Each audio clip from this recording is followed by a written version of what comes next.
everyone's like obsessed with scale, and not everyone needs to build a scalable business. Welcome to Here's What I Learned. I'm your host, Jackie Hayes, System Strategist and Operations Support Specialist. Each week, my guests and I share the lessons we've learned about making value-based decisions, leading our teams in new ways, and rejecting traditional business advice when that advice doesn't align with the life we want to live.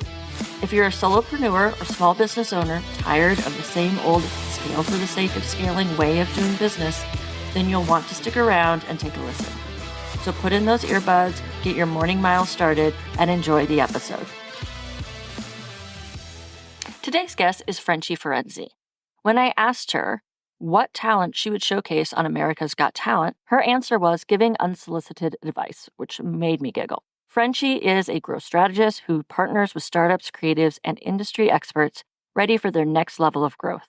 Her outside-in approach delivers simple strategies for their bottom lines, clearing all that stands in the way of their business growth. All right, Frenchie, welcome to Here's What I Learned.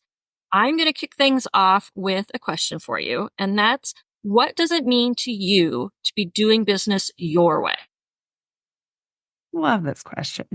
I mean, part of me is like, it means saying screw it to what everybody else says and just doing things however I feel. But I like to think I'm maybe a little bit wiser than that as well. When I think about doing business my way, I think the biggest thing is just that it's really about, one, feeling really values aligned, like that I'm not, acting in ways that are recommended to me without me feeling like it's actually who I am. So I think that's one really key piece for me. And then I think the other piece is that I'm working towards what it is that I want. This is going to sound really obvious, but we should never actually market or sell or do the things we don't want to do in our business, that we legitimately don't, I don't mean bookkeeping that nobody ever wants to do or whatever, but in general, how we show up for our clients and all that.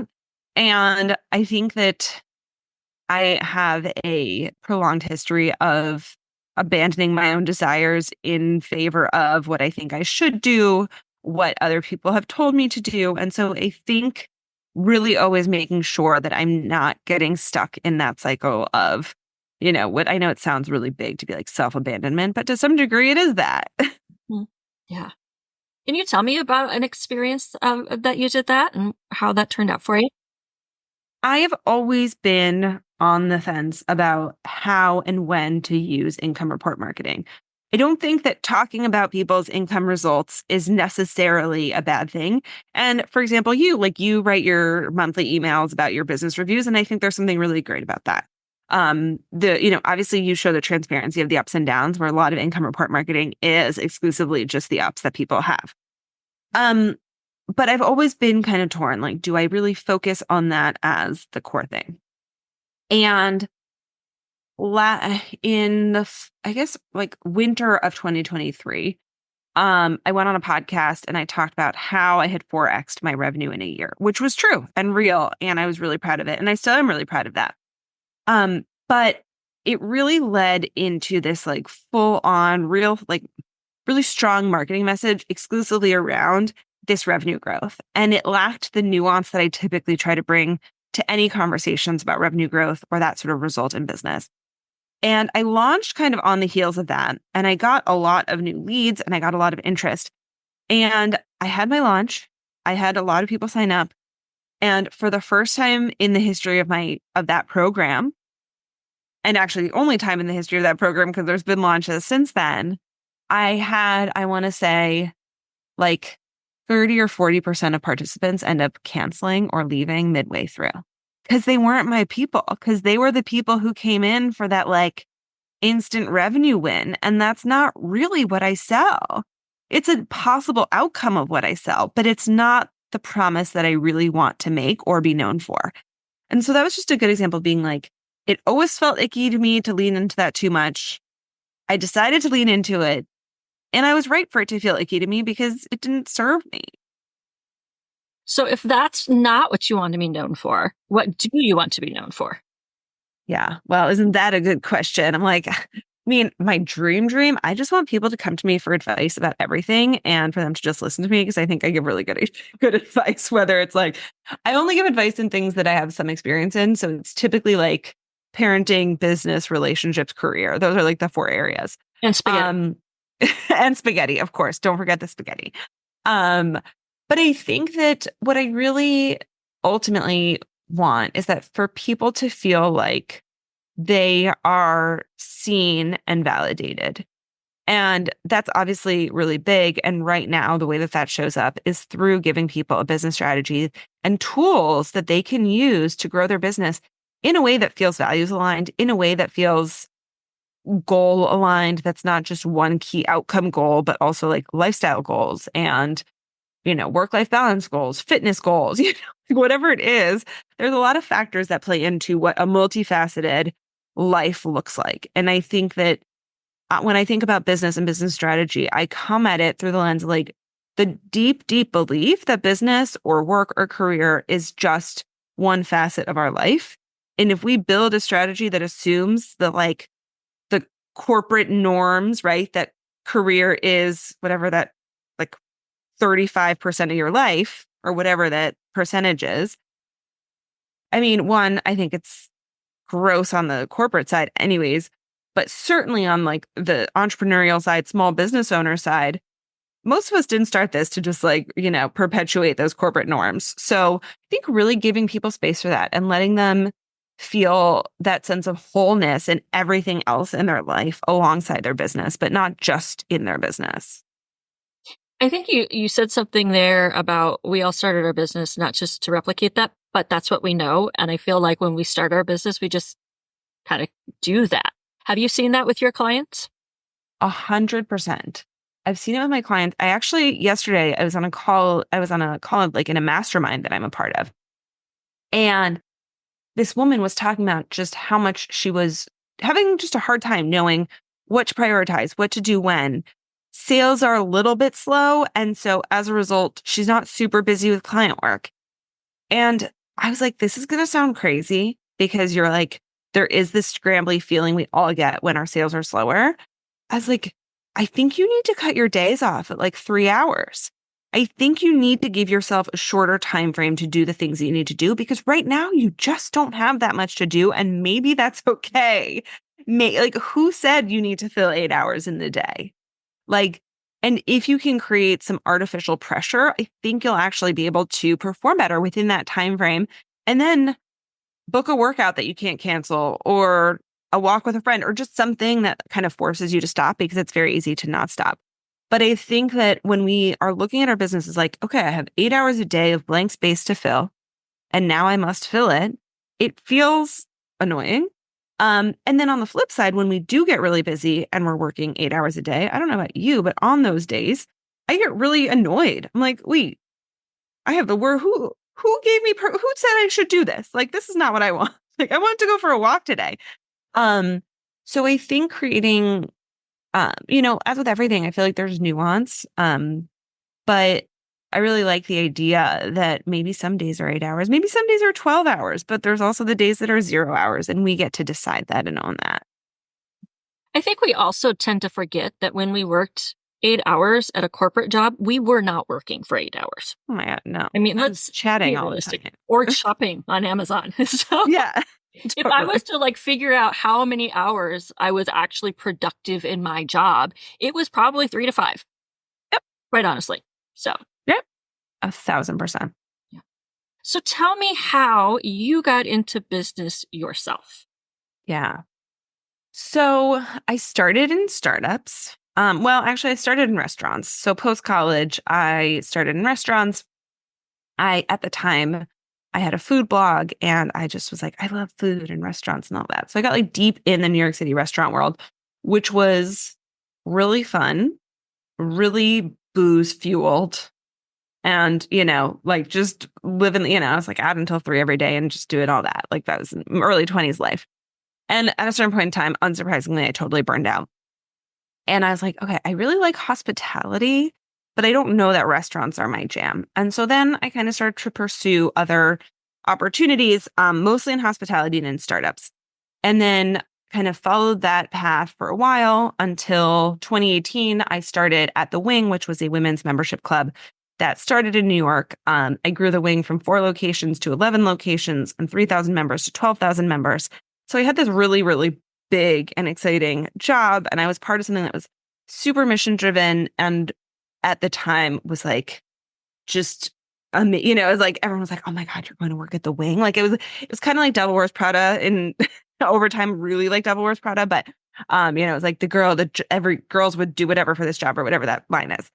And I was there through its kind of major rise, and then in 2020 it also went through a major kind of crash. For a variety of reasons. Obviously the pandemic didn't help any, in-person spaces. There was also a lot of like just internal cultural issues at the organization that came up. It was also 2020 was also like when the girl boss got kind of like culturally slaughtered. So it all kind of crashed and burned. And so in the summer of 2020, I was in this place of deciding what I was going to do next. And I had always actually wanted to start a business. But I assumed I was going to be a founder. I was waiting for my $1 million app idea to kind of just like materialize. And after The Wing, I felt like I didn't want to go into something that required me to find investors, that required me to build a massive team to support it. I wanted to just feel like I was actually just having more direct impact. And so that's when I realized that I had kind of amassed this experience growing these businesses.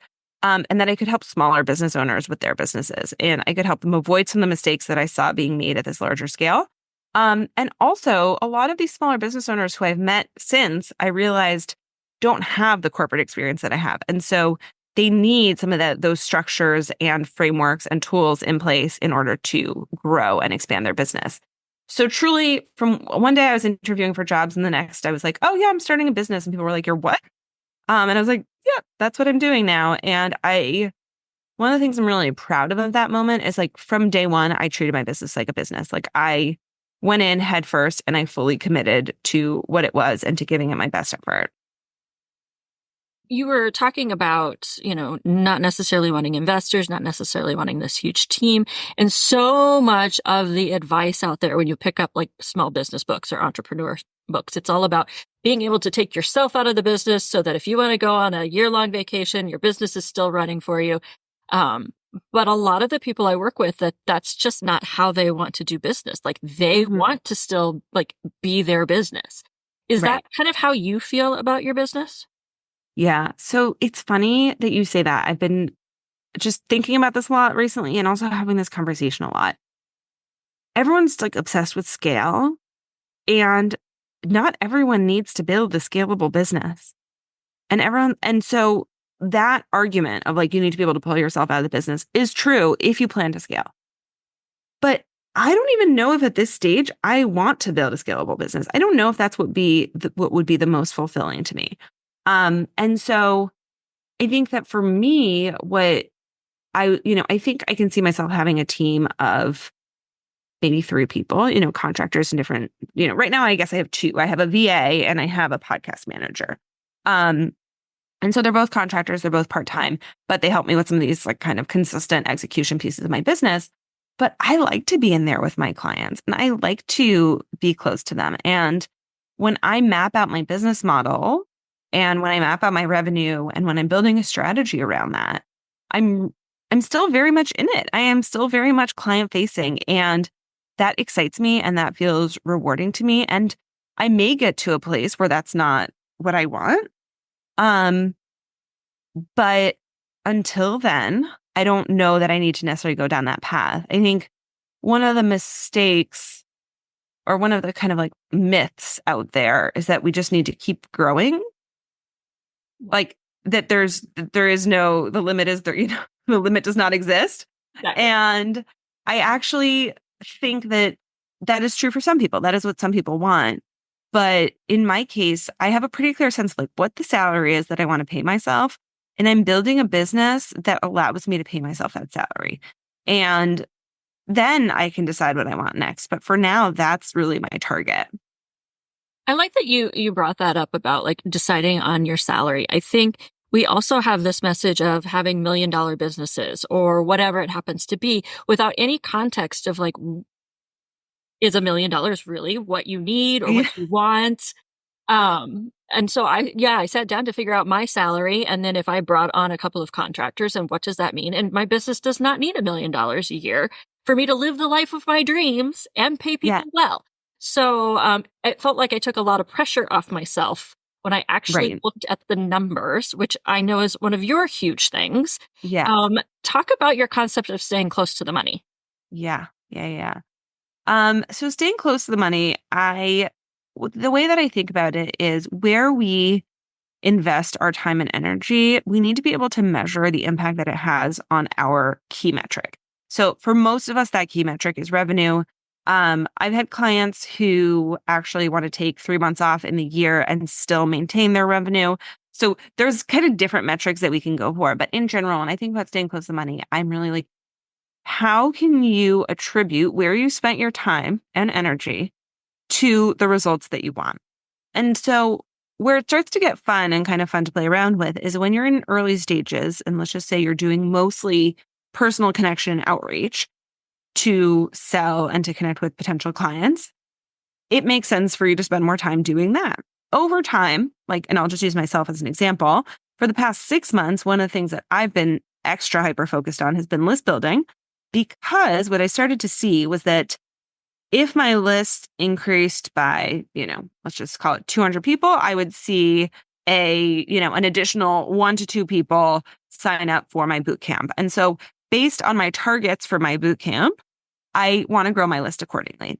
And so for me, knowing that I have a launch-based business model, for the past 6 months, list building efforts have been close to the money, even if they don't pay immediately. So I think sometimes we think about, when people first hear stay close to the money, they're like, I just got to be selling all the time.